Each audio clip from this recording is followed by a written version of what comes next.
Pittsburgh. The worst thing that happened to the Pittsburgh Steelers on Sunday was that they lost, 27-24, to the New England Patriots, their longtime tormentors, the object of their obsession, the team they continue to chase. The worst thing that happened was that they bungled an opportunity to clinch a first-round bye and all but secure home field advantage through the AFC playoffs, leaving open the possibility that they could plummet all the way to the number 3 seed. But what if it was that the star receiver Antonio Brown, in the middle of another dominant season, had to go to the hospital after sustaining a calf injury in the second quarter, and it is unclear when he will be able to return. Unless it was that a go-ahead touchdown with 28 seconds left was cancelled by a bewildering catch rule that players seem to neither understand nor enjoy. Until it was the apparent confusion that snarled Pittsburgh's final offensive play. An end-zone interception that silenced Heinz Field and sent the Patriots sprinting off their sideline in glee. Judging by the mood afterward in the Steelers' locker room, where cornerback Artie Burns sat in front of his stall, still in full uniform, looking at everyone and no one, they all hurt the same. New England and Pittsburgh are both 11-3.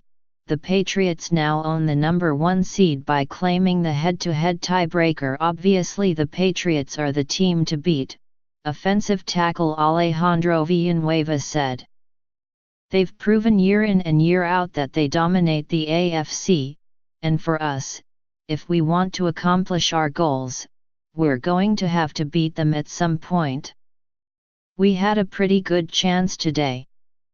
The Steelers had been waiting 11 months for Sunday, ever since the Patriots flattened them in the AFC Championship game in New England, a result that precipitated an organizational reckoning of sorts.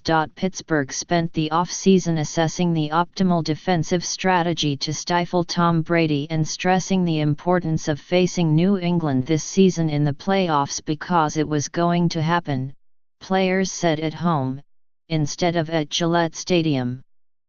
The Steelers coach, Mike Tomlin, even went so far as telling Tony Dungy on NBC 3 weeks ago that he considered Sunday's game a mere preamble to a probable AFC Championship rematch. The Steelers knew that the only way to prove they could beat the Patriots in January was to beat them on Sunday. Pittsburgh led by 7 points at halftime, by 8 after 3 quarters, and by 5 with less than a minute remaining. Even if the Steelers did not think they had the game won, then not with Brady capable of throttling their defense, as he did, commanding a marvelous 77-yard drive capped by Dion Lewis's 8-yard touchdown with 56 seconds remaining. They did when Ben Roethlisberger connected with tight end Jesse James for what was ruled a 10-yard touchdown. What constitutes a catch seems to confound coaches and players, fans, and commentators, every week. Even in a video released by the NFL. Sunday night, the league's senior vice president of officiating, Alberto Riveron, began his explanation of why the play was reversed, why it was incomplete, by saying, "As we can see here, Roethlisberger completes the pass. He did. James, while lunging to his left, caught the ball around the Patriots' 2-yard line. His left knee touched the ground, and as he extended the ball over the goal line, the ball came loose.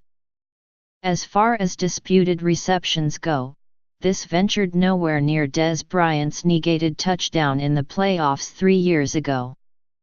The rule dictates that the receiver must, in official parlance, survive going to ground.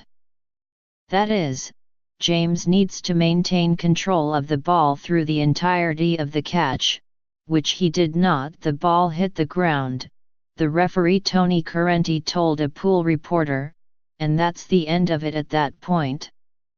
From the official's standpoint, yes. But not from that of the Steelers, who remained equal parts livid and perplexed by a rule that, in practice, made little sense. I don't work in that department, James said. I just play football. We thought it was a catch. Juju Smith-Schuster, whose 69-yard catch and run preceded James's incompletion, used an expletive to describe the call before saying, "I think he scored and that was it." Roethlisberger at first said he would not comment on the play. But a few minutes later he mentioned that he thought James had scored because he crossed the plane before the ball hit the ground. Said Tomlin, "I'm not going to cry over spilled milk and all that crap and talk about replay.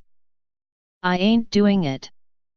Perhaps because, as Tomlin surely knows, that was not the singular moment that consigned the Steelers to defeat. Had they conjured a scheme to neutralize Rob Gronkowski, succeeding where most others have failed, instead of allowing him to Gronk his way to 69 of his 168 receiving yards on that crushing late-scoring drive, the Steelers might have won. And had they been aligned on the last snap, instead of scrambling to run a play, they might have at worst set up a field goal attempt to push the game into overtime.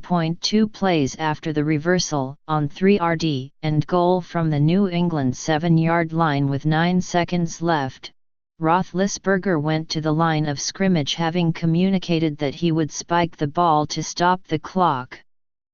But he received late notice through the speaker in his helmet from offensive coordinator Todd Haley that the Steelers wanted to try to score a touchdown.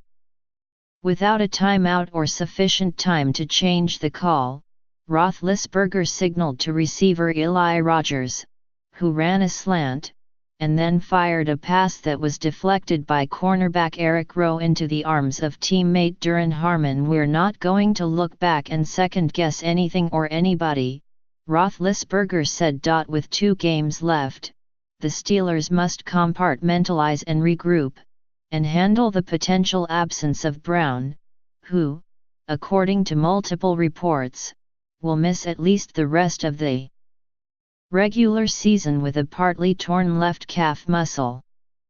They missed him in the second half Sunday, but they hope to need him in 5 weeks, in an AFC Championship game that New England is likely to host yet again. "We'll definitely see them again," Rogers said, "and the outcome will be different.